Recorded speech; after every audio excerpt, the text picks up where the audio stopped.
गया, क्यों रो रही हो? ऐसा कौन सा दुख आ गया जो तकलीफ है तुमको?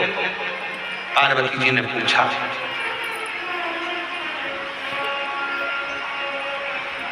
तीन,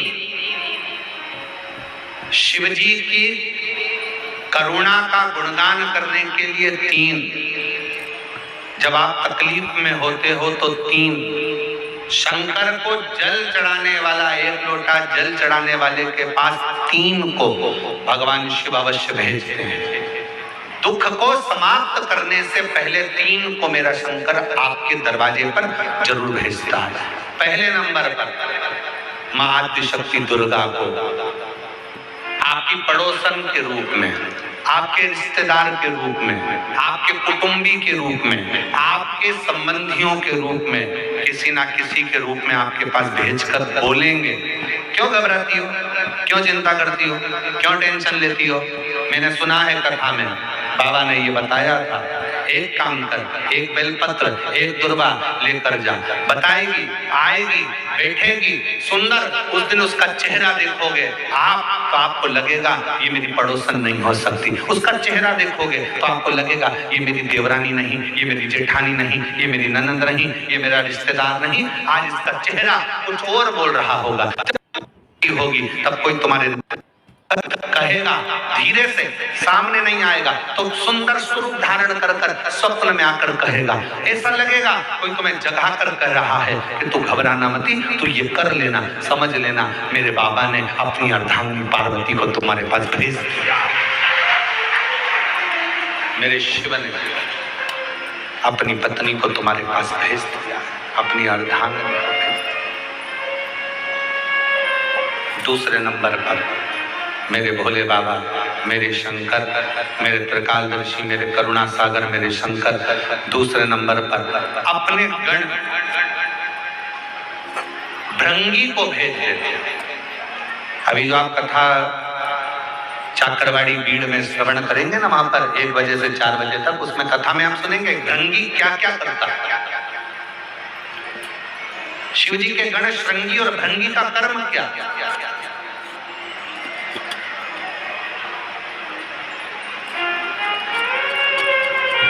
श्रृंगी शिव से दूर नहीं होता और भृंगी शिव जी की आज्ञा पाकर शंकर के भक्त के पास जाकर बैठता है।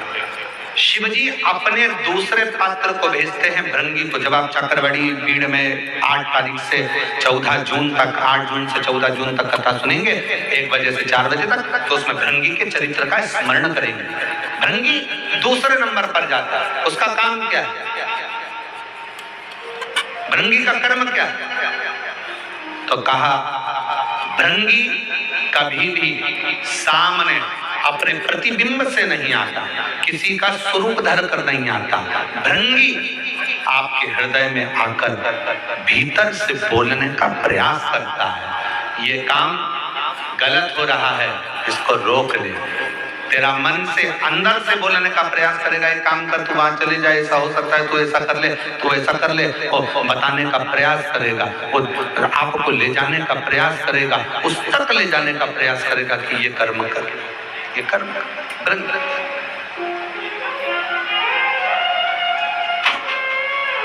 दूसरे नंबर पर भृंगी आपके मन की वाणी को शिव तक पहुंचाने का प्रयास करेगा।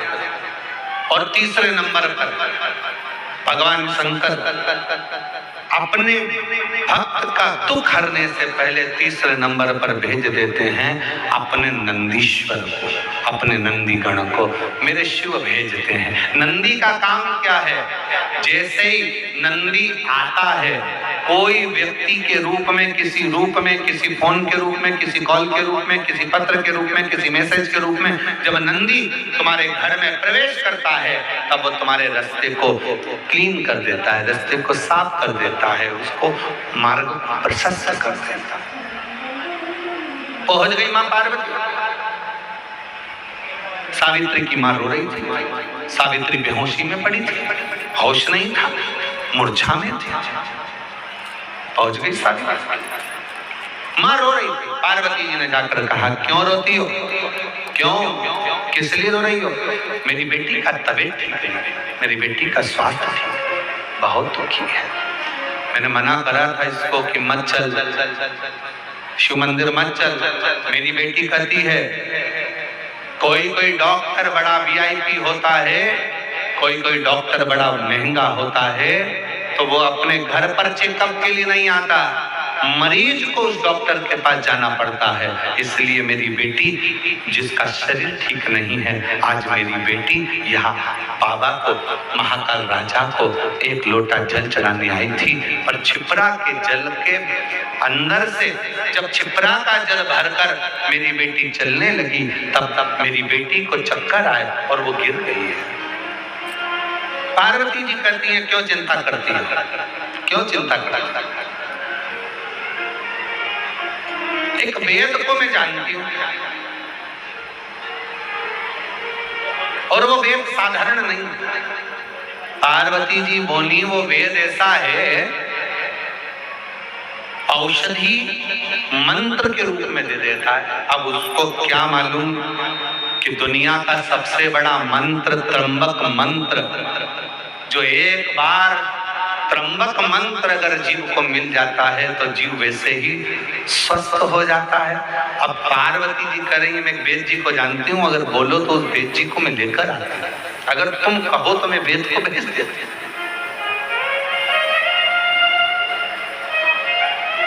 अगर तुम कहो तो मैं वेद को भेज देती। ठीक है, मैं इंतजार करूं। और उस बाबा देवाधिदेव महादेव की करुणा का क्या गुणगान किया जाए महाराज, क्या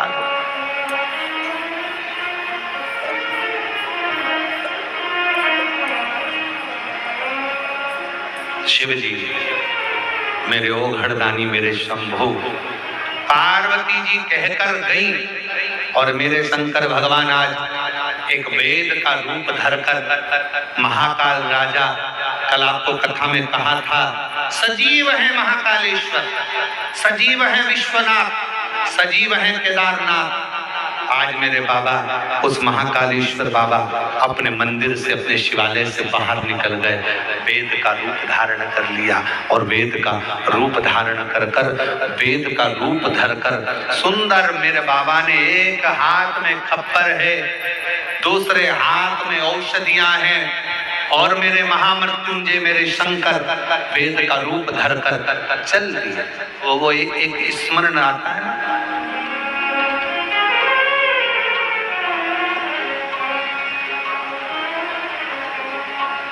कभी वेद रूप में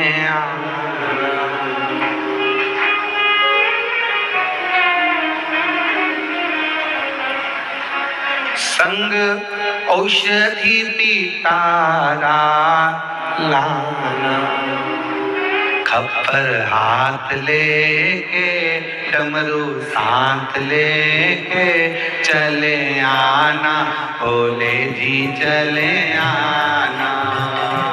खप्पर हाथ लेके डमरू साथ लेके चले आना, भोले जी। सब गाइए। चले आना भोले जी चले आना, चले आना भोले जी चले आना।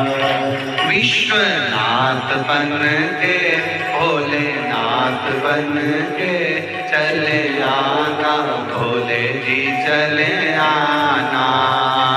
विश्वनाथ बन के भोलेनाथ बन के चले आना, भोले जी चले आना।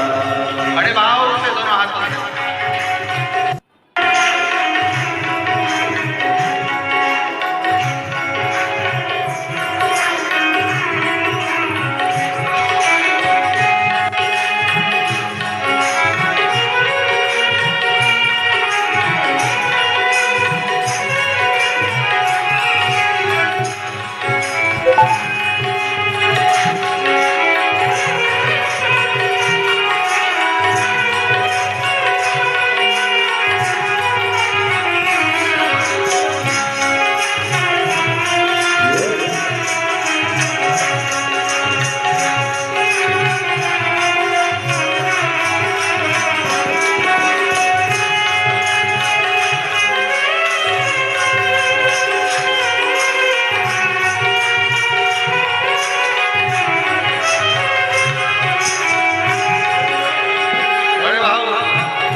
डमरू साथ लेके चले आना, भोले जी चले आना। त्रिशूल साथ लेके डमरू साथ लेके चले आना, भोले जी चले आना। विश्वनाथ बन के महाकाल बन के चले आना, भोले जी चले आना। बड़े भाव विश्वनाथ बन के महाकाल बन के चले आना, भोले जी चले आना।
विश्वनाथ रूप में आना, विश्वनाथ रूप में आना, विश्वनाथ रूप में आना, विश्वनाथ रूप में आना। माँ गौरा को संग में लाना,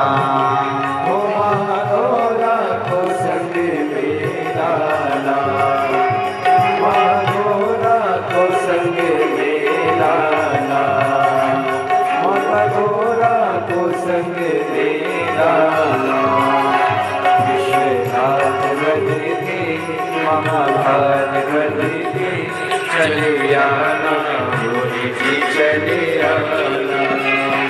विश्वनाथ बन के महाकाल बन के चले आना, भोले जी चले आना।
में आना, तुम कमल रूप में आना, माँ कमला को संग में लाना, माँ को संग में लाना, तुम कमल रूप में आना, तुम कमल रूप में आना, माँ कमला को संग में लाना, कमला को संग में लाना, डमरू साथ लेके त्रिशूल हाथ लेके चले आना, भोले जी चले आना, डमरू साथ लेके त्रिशूल हाथ लेके चले आना, भोले जी चले आना, विश्वनाथ बन के महाकाल बन के चले आना, भोले